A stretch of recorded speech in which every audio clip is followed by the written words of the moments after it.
Hola, ¿cómo están? Me da gusto saludarlos. Bienvenidas, bienvenidos a este live del que vamos a empezar a tocar un tema muy interesante desde mi punto de vista y espero que sea también interesante para todos ustedes. Y es la transferencia embrionaria difícil. No solo es una transferencia embrionaria, además está difícil. ¿Cómo vamos a prepararnos para una transferencia embrionaria difícil? ¿Cómo puedes saber que tu transferencia embrionaria será difícil? ¿Hay forma de saberlo? ¿No hay forma de saberlo? Tu médico lo puede saber. Quédate con nosotros los siguientes 20 minutos y te enterarás sobre la transferencia embrionaria difícil. La última parte de un tratamiento de reproducción asistida de alta complejidad, una fertilización in vitro, se corona con una transferencia embrionaria, es decir, colocar el embrión dentro del útero, cosa que se podría imaginar muy simple o muy compleja. No necesariamente es ni una ni otra. El momento de la transferencia embrionaria es muy importante. Si tienes un buen embrión y no haces una buena transferencia embrionaria, el embarazo no se va a lograr.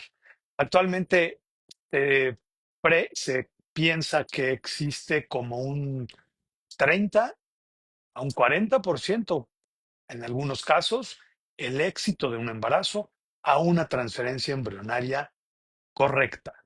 ¿A qué le llamamos una transferencia embrionaria correcta? Que el embrión se ponga a una distancia aproximada entre 1 y 1,5 centímetros del fondo uterino, del fondo del útero. Esto tiene que ver con muchas situaciones. El médico debe estar preparado, debe además utilizar una guía sonográfica.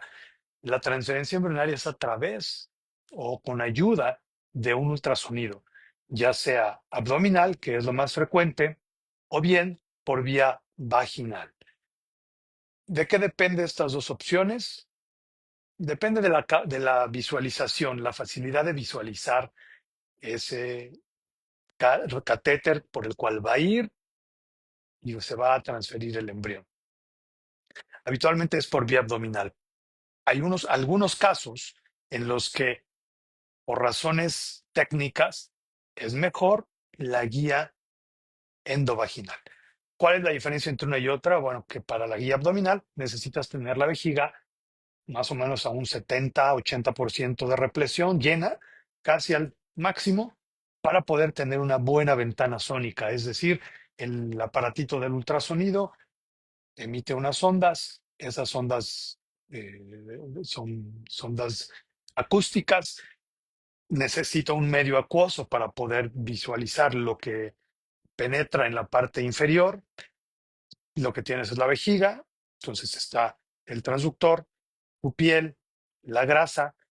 En los casos en que las pacientes tienen un panículo de grasa un poco grueso, ahí ya podemos ir pensando que nuestra transferencia embrionaria quizá no la vamos a ver tan bien como quisiéramos. Entonces ya podríamos ir ahí teniendo o previniéndonos que nuestra transferencia no va a ser tan fácil. Quizá una vía vaginal sería mejor.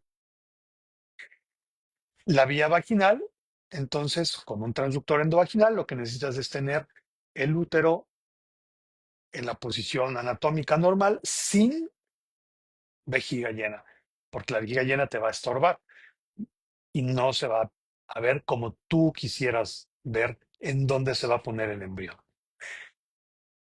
Esto tiene sus pros y sus contras. La vejiga a represión ayuda a rectificar un poco el útero y a horizontalizarlo, lo cual ayudará también a pasar el catéter.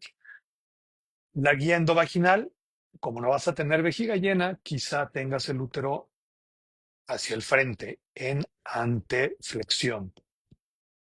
Algunos, algunas pacientes tienen el útero en retro. ¿Cómo vas a saber si tienes el útero en antero o en retro? Es muy fácil, pregúntale a tu doctor, siempre les están diciendo, ay, tienes el útero para atrás o tienes el útero en retro. Eso es un dato técnico que, bueno, pues habría que anotarlo en el expediente nada más. Si tienes el útero en retro, ese es otro foco, es una alerta amarilla. Quizá tu transferencia no vaya a ser tan sencilla, porque entonces el útero se va para atrás. Y eso debe alertar a tu médico de que tu útero está en retro. Y ahí no quisieras la vejiga tan llena, quizás, porque lo va a seguir aventando hacia la parte posterior o rechazando hacia la parte posterior y te va a costar, y va a costar más trabajo. Bueno, entonces ya les di un par de ideas de cómo puede haber una transferencia, cómo podemos prevenirnos a una transferencia difícil. ¿Qué otra forma podríamos emplear o utilizar? Hacer una histeroscopía previo a una transferencia embrionaria tiene ventajas y algunos dicen que no tiene tantas ventajas. Digamos que una de las ventajas es que conoces el camino, sabes por dónde va a ir el canal endocervical. Tú entras al cervix con un espejo vaginal, observas el cuello del útero. Y si no conoces el canal endocervical de la paciente, es probable que tenga algunas acodaduras, algunas glándulas hipertróficas que dificulten el paso del catéter. No todas las pacientes tienen esas transferencias difíciles, complejas. Lo que tendrías que hacer en algunos casos es que te hagan una prueba de transferencia, la cual desde mi punto de vista puede no ser tan funcional. ¿Por qué? Porque el pasar un catéter similar con el que te van a transferir en el momento, en la consulta, en una mesa de exploración donde probablemente no tengas la ventana sónica que vas a tener en ese momento o la vejiga llena que vas a tener en ese momento, va a ser difícil, va a ser diferente. Desde mi punto de vista, lo ideal es que si tú cuentas con una transferencia previa difícil, el siguiente paso es una histeroscopía antes de volverte a transferir. ¿Y a qué me refiero otra vez con transferencia difícil? Pánico adiposo grueso, o sea, grasita de la panza. Que tengas también tu útero en retroversión, hacia atrás. Que tu transferencia haya durado, si ya te la han hecho, más de 10 minutos, 15 minutos. Una transferencia embrionaria no debe, no, fácil, no dura más de 10 minutos. Es más, dura 3 minutos en lo que pasas el catéter y espera, una vez que lo pasaste y estás dentro del útero, solo pides que te traigan el embrión, se tardan un minuto, minuto y medio en cargarlo. El minuto que tú tardaste en pasar, 3 minutos y medio, 2 minutos, lo que dura una transferencia embrionaria ideal. Si tu transferencia previa duró más de 10, 15 minutos, fue una transferencia difícil. Si en tu transferencia embrionaria hubo sangre, otro punto para considerar que también fue difícil. ¿Por qué puede haber sangrado? Porque si estás pasando continuamente el catéter a través del orificio cervical, puede haber ahí glándulas, puede haber ahí vasos sanguíneos que se van a lesionar muy abajo. Estamos hablando en la parte inicial. Si estás dale y dale y dale y dale y dale, y a veces cuesta mucho trabajo, puedes tener un sangrado. Bueno, digamos que eso no es tan grave. Si el sangrado, si viene de acá, del endometrio, eso sí sería grave. Ahí sí sería un problema. Si el sangrado viene de arriba. Habitualmente el sangrado viene de la parte inferior del cérvix y del canal endocervical. Sin embargo, no fue una transferencia sencilla. Y ahí también te debe alertar para una segunda transferencia el hacer una histeroscopía antes de volverte a transferir. Debe haber ahí algún canal, alguna glándula, algo ahí que te tenga que estar modificando y se dificulte tu transferencia. Finalmente, si no tienes otra forma, si no se te hizo, si no se pudo, aquí sí la experiencia es muy importante. Los años, con el paso del tiempo, aprendes a mover, a tener ciertos tips de, por ejemplo, ahí te van algunos, el tipo de cánula. Cada médico te va a decir que su cánula de transferencia es la mejor. Aquí no vamos a hablar de eso. Cada médico decide con qué tipo de cánula va a transferir, porque está acostumbrado a ella, porque la conoce y eso es bueno. Hay cánulas rígidas, cánulas flexibles. Hoy en día la mayor parte de las transferencias embrionarias se realizan con cánulas flexibles, suaves, y esto ayuda a que no se lesione y no se dañe tanto el paso. Pero en ocasiones es tan difícil que requieres el uso de una cánula un poco más rígida para poder pasar con mayor facilidad.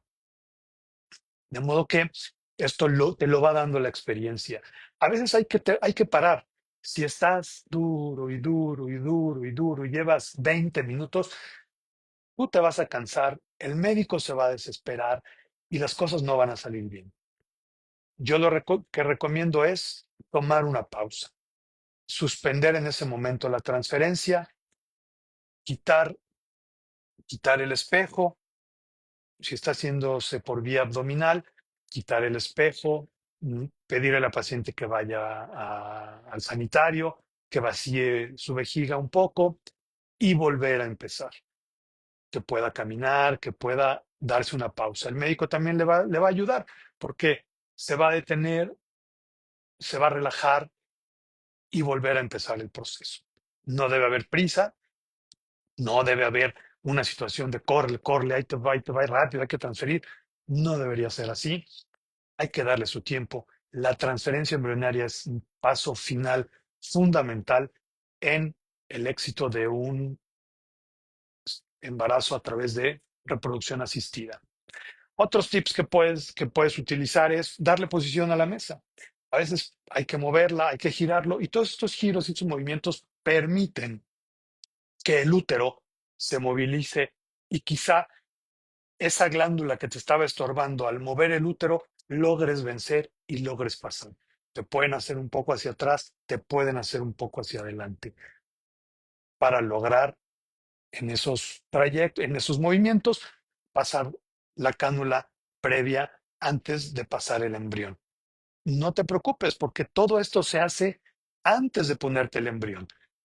Habitualmente, las cánulas de transferencia embrionaria son dobles. Entras con una y el embriólogo en el laboratorio tiene la que va adentro. Entonces, hasta que el médico no está listo y tiene el catéter externo adentro de tu matriz en la posición correcta, a un centímetro y medio del fondo, el embrión no está ahí. Entonces, ten calma, no te desesperes. En ese momento el embrión no está siendo manipulado, ni movilizado, ni dañado. Hasta que la cánula está dentro y lista para poder pasar la siguiente, la interna, te la trae el biólogo ya cargada y entonces pasas y llegas hasta donde querías. Entonces, por eso no te presiones, no te preocupes que el embrión está a salvo. Entonces, ya hablábamos de algunos tips. ¿Algún otro que pudiéramos pensar? El espejo. El espejo es importante también. En ocasiones, el espejo vaginal, si se hace por guía abdominal, o queda muy angosto o le falta longitud, o está muy ancho, o se cierra.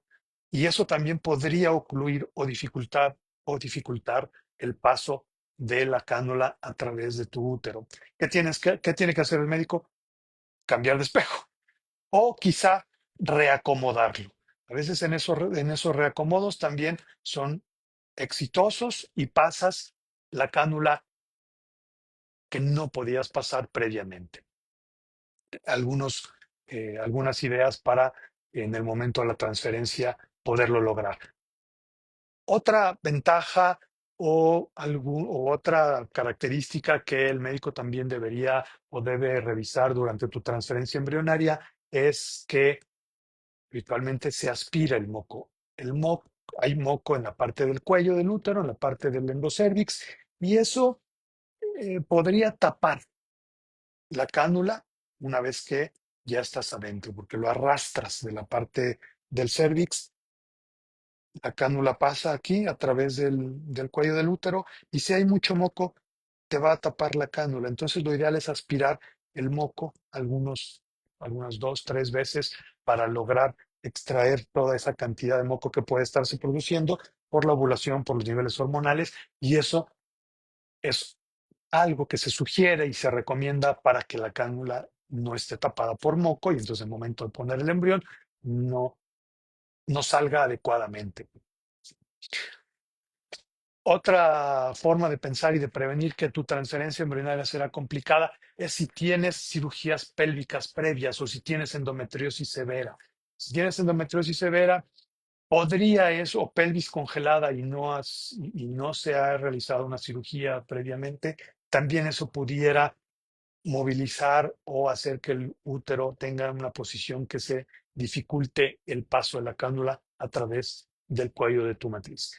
Bien, algunas otras cuestiones como dar medicamento una vez que se te ha puesto el embrión, se recomienda solo si tienes cólicos. Si la transferencia embrionaria fue difícil, ese paso continuo de estar empujando la cánula a través del cuello puede despertar contracciones.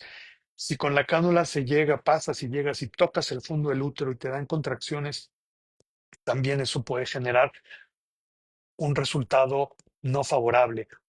A veces simplemente el paso a través del endocervix te pueden dar contracciones. No tienes ni que tocar el fondo ni que estar tanto tiempo dificultándote en el cervix.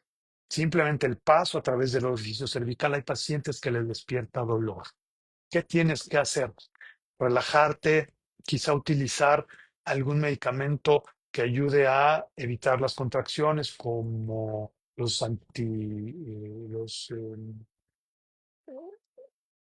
analgésicos no esteroideos, puede ser una indometacina, puede ser algún meloxicam, piroxicam, etcétera, que ayude a que no tengas contracciones durante el proceso de transferencia embrionaria, sería sugerido realizar. Tomarlo. Si después de la transferencia tienes la molestia, no está mal ponerte una dosis extra de progesterona o utilizar uno de estos analgésicos no esteroideos. El debate ya sobre si te tienes que quedar acostada o te tienes que parar, existe actualmente varios estudios en donde se pusieron 500 pacientes en un grupo y otras 500 en otro grupo.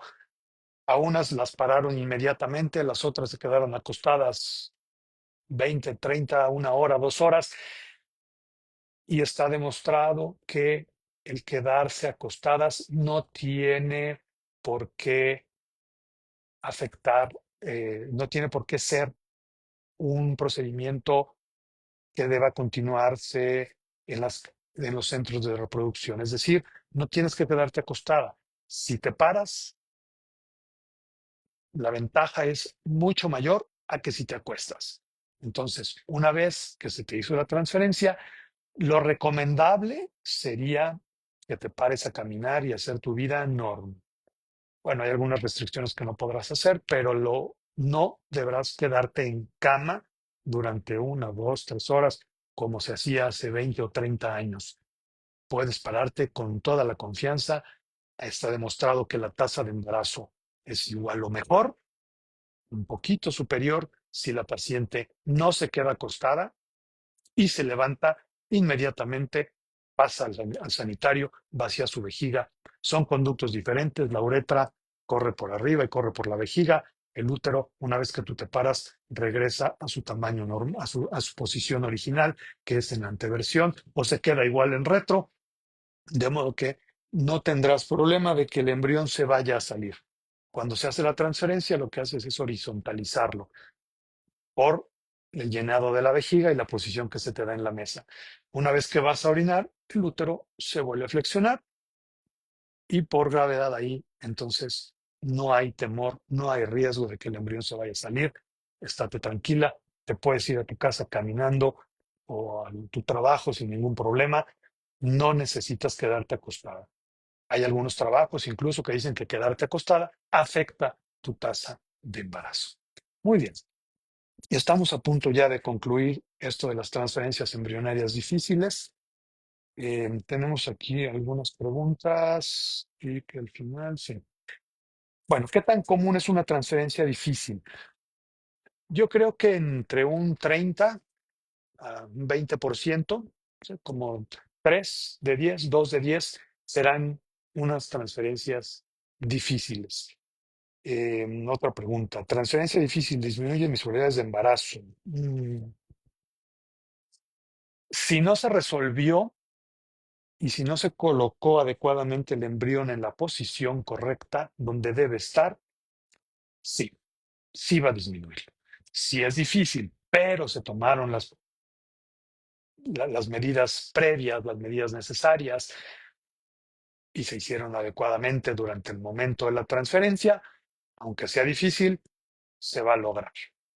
Claro, dependerá de la calidad embrionaria, del diagnóstico de infertilidad y de la edad de la mujer, pero si todo está perfectamente resuelto y la transferencia embrionaria es difícil, pero se hicieron todas las maniobras, todo lo adecuado para sortear las dificultades y se colocó el embrión a un centímetro, centímetro y medio de tu endometrio, no te preocupes, aún así se hayan tardado 2 horas que te mandaron a hacer pipí, regresaste y otra vez lo intentaron y no se pudo, otra vez, párate, y se logró colocar donde debía, estate tranquila.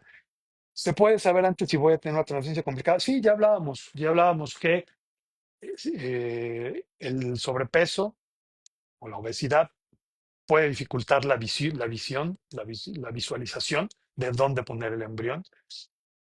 Hablábamos también de eh, alguna pelvis congelada, ¿no? En caso de endometriosis severa, también puede ser.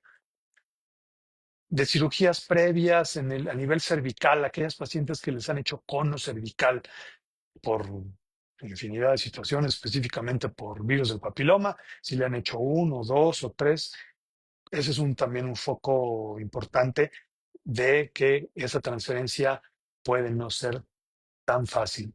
Si tu útero tiene miomas, también puede ser una transferencia difícil y te van a transferir con miomas, por la razón que sea, ten en mente que puede complicarse tu transferencia.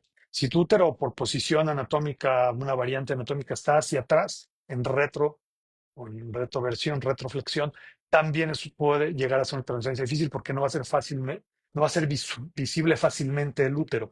Entonces va a estar hacia atrás y ahí habrá y no sabemos si te van a transferir en fresco cuando apenas recién estás estimulada, los ovarios son muy grandes y dificulta eso la visualización. Útero en retro, ovarios muy estimulados y transferencia embrionaria, quizá la mejor idea sería transferirte congelada en un ciclo de descongelación de embriones. También eso nos debería alertar. Si tuviste ya una transferencia difícil previa, hay que hacer una histeroscopía porque es muy probable que una segunda transferencia también sea difícil, pero hay que anticiparse para que no lo sea.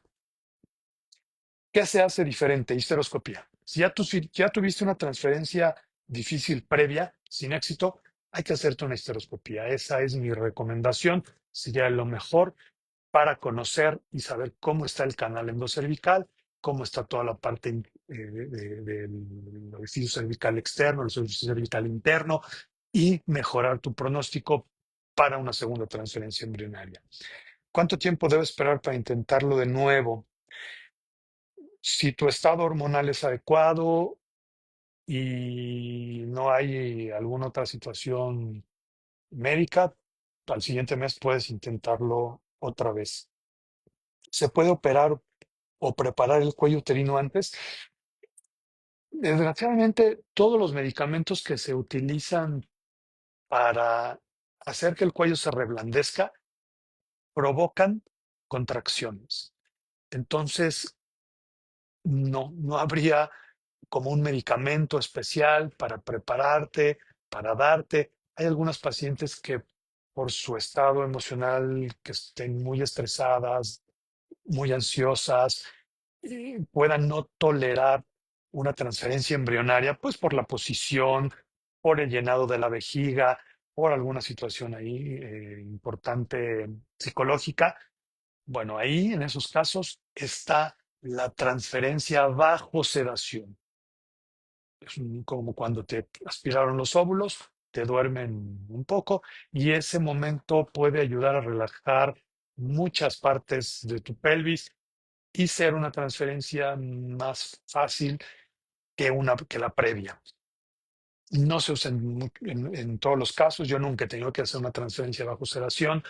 Ahí lo importante es hacer una buena revisión, una buena exploración, una histeroscopia previa, una buena relación médico-paciente y lograr tener esa confianza con la paciente que se va a transferir para que esté tranquila. No es lo ideal transferir bajo sedación, pero en ocasiones está indicado cuando hay demasiada ansiedad, demasiado estrés, quizás sea mejor transferir sin todo eso para evitar una transferencia difícil, ¿no? Habría que considerar. Muy bien. ¿Tenemos alguna pregunta más? Sí. Endometriosis, le han medicado con leuprolide.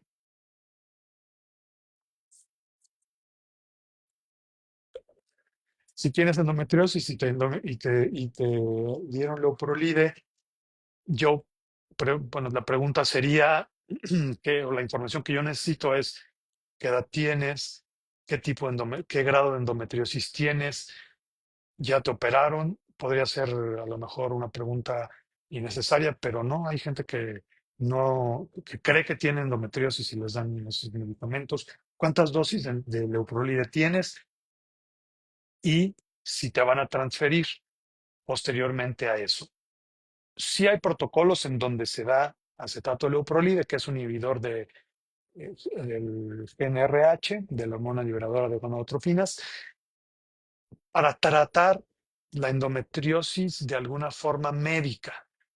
Provoca una menopausia quirúrgica y eso le viene bien a la endometriosis porque no está siendo estimulada por la actividad de los estrógenos.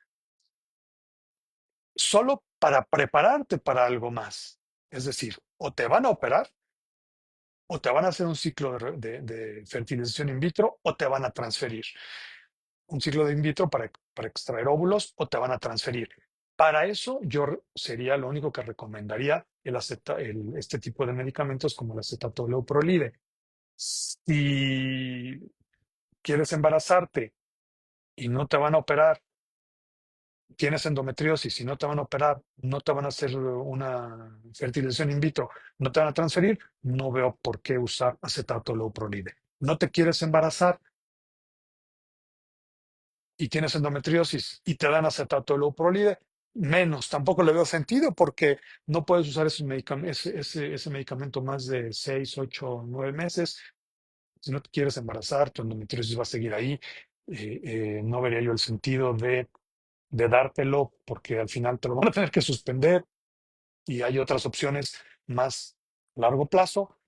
Y si ya te operaron, hay otras opciones para darte, no el acetato de leuprolide, que además te va a hacer sentir bastante, bastante mal. ¿Alguna otra?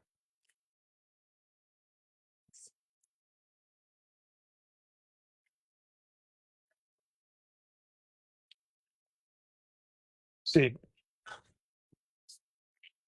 te detectaron endometriosis, no has logrado un embarazo, ¿qué puedes hacer? Hay que medir tu reserva ovárica, hay que ver qué edad tienes, saber cómo está el conteo espermático, qué tratamientos previos has recibido, ya te operaron,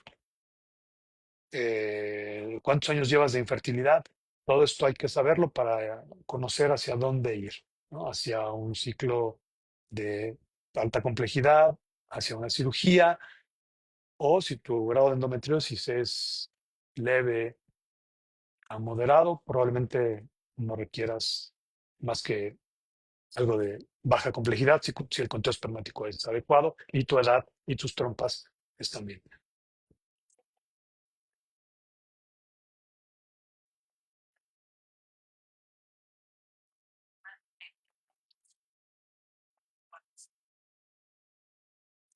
¿Ok? Es muy importante saber qué edad tienes, cómo están tus trompas y cuánto tiempo llevas intentando embarazarte.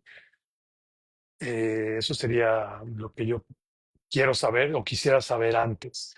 Em, si tienes ya un rato tratando de embarazar, si tienes más de un año intentando embarazarte, si tienes más de 35 años y tu factor, tienes algún compromiso con el factor masculino moderado a severo, yo sugeriría que se hiciera una estimulación ovárica eh, para extraer óvulos, fertilizarlos, tener los embriones y de ahí partir y ver hacia dónde se va. Hay que hacer una resonancia magnética a ver cómo está también tu útero, a ver si no tienes adenomiosis.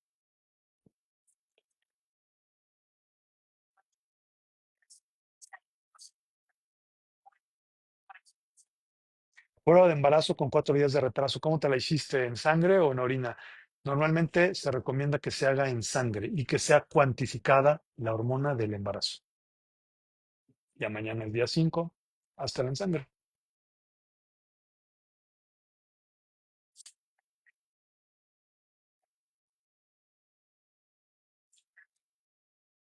Ya está preparada para. Ujú. Bueno, ahí por ahí mándanos tu caso explicándonos un poco más a fondo. Sí. Bueno, eso es todo por hoy. Les agradezco mucho el favor de su atención.